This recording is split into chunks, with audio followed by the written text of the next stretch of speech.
আজকের ভিডিওটা অনেকটা ইন্টারেস্টিং একটা ভিডিও হতে চলেছে। দেখুন, আমরা যারা আইফোন ইউজ করি, আইফোনের একটা চার্জিং সাইকেল কিন্তু কাউন্টিং করা হয়।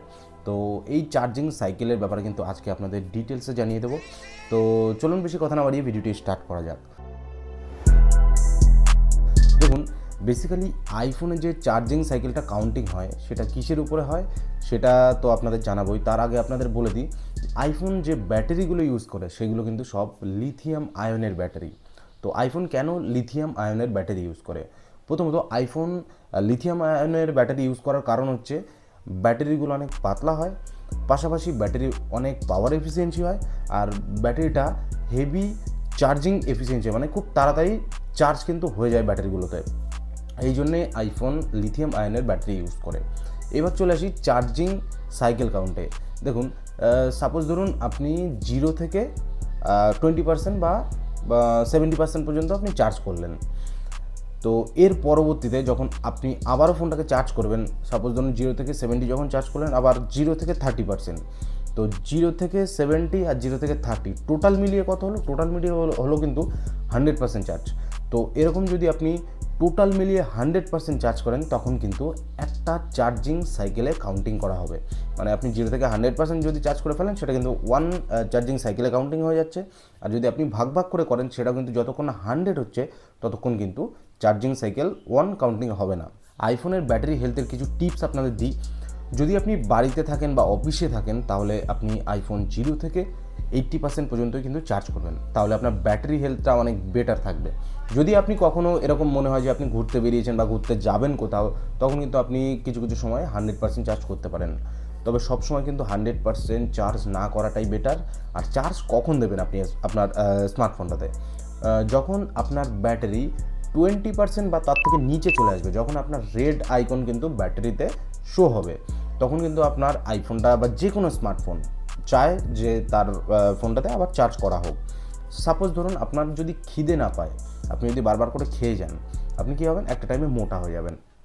তো সিমিলারলি ব্যাটারি এরকমই, যখন চার্জের প্রয়োজন, যখন রেড আইকনটা হয়ে যাচ্ছে ব্যাটারিতে, তখনই কিন্তু গিয়ে চার্জে বসাবেন। যদি এরকম না করেন, তাহলে কিন্তু আপনার ব্যাটারি হেলথটা খুব তাড়াতাড়ি ডাউন হয়ে যাবে। এর পাশাপাশি কী হবে?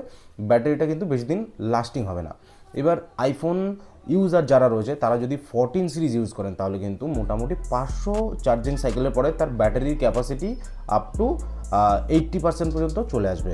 আর যদি আপনি 15 ইউজার হন, তাহলে কিন্তু 1000 বার চার্জ সাইকেলের পরে কিন্তু আপনার মোটামুটি ক্যাপাসিটি 80%-এর কাছাকাছি চলে আসবে। যদি আপনি একজন ওয়াচ ইউজার হয়ে থাকেন, তাহলে কিন্তু আপনি যখন 1000 বার চার্জিং সাইকেল কমপ্লিট করবেন, তারপরে কিন্তু আপনার মোটামুটি 80%-এর ক্যাপাসিটিতে চলে আসবে। এরপরে যদি আপনি আইপ্যাড ইউজার হয়ে থাকেন, তাহলে কিন্তু আইপ্যাড ইউজারদের জন্য সিমিলারই থাকবে। 1000 বার চার্জিং সাইকেল করার পরে মোটামুটি 80%-এর কাছাকাছি চলে আসবে। যদি আপনি আইপড ইউজার হয়ে থাকেন, আইপড ইউজার হলে কিন্তু মোটামুটি 400 বার চার্জ করার পরে, মানে 0 থেকে 100% বা আপনি মাঝখানে যদি ছেড়ে দেন কখনো, তো টোটাল 400 সাইকেলের পরে কিন্তু আপনার আইপডটা মোটামুটি 80%-এ চলে আসবে।